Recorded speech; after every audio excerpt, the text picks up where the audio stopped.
नमस्कार, रसस्वादमध्ये तुमचं स्वागत आहे।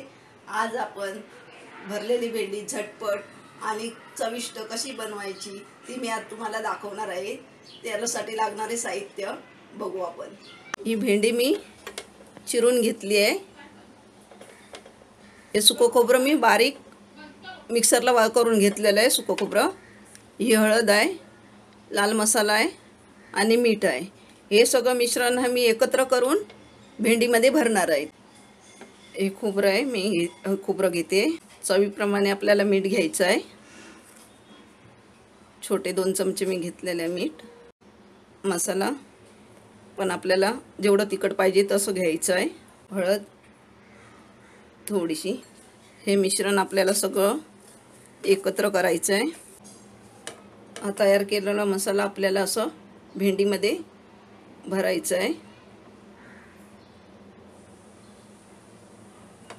आणि हे सगळं भरून झाल्यानंतर आपल्याला फ्राय करायचे आहे। हे सगळं मसाला असं चांगला भरायचं आतमध्ये आणि हे सुकं खोबरं असल्यामुळे भेंडी चांगली टेस्टी लागते। ही भेंडी भरून आपली तयार झालेली आहे। आता आपल्याला ती फ्राय करायची आहे। कढई आपली तापलेली आहे। आता मी तेल जरा घालते आतमध्ये। 1 चमचा तेल मी आतमध्ये टाकलेलं आहे। आपल्याला भेंडी आतमध्ये सोडायची आहे।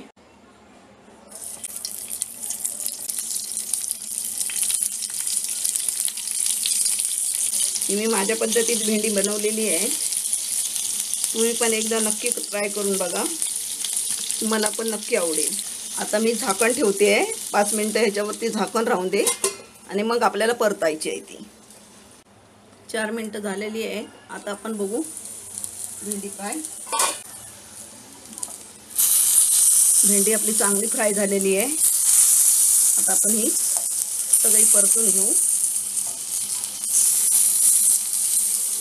मंद आचेवरतीच हे आपल्याला बनवायचं आहे। आता आपल्याला यावरती झाकण ठेवायचं नाही आहे। 2 मिनिटं अशीच फ्राय करून ठेवायची आहे आणि मग मी तुम्हाला काढून दाखवते। भेंडी फ्राय आपली झालेली आहे। खूपच सुंदर वास येतो आहे। मी आता हे गॅस बंद करते आणि तुम्हाला सर्व करून दाखवते। भरलेली भेंडी आपली तयार झालेली आहे। मी यामध्ये सुकं खोबरं वापरल्या कारणामुळे खूप खमंगपणा आलेला आहे भेंडीला आणि चविष्ट पण झालेली आहे। हे तुम्ही नक्की घरी करून बघा आणि मला कळवा, नक्की तुम्हाला आवडेल। थँक्यू।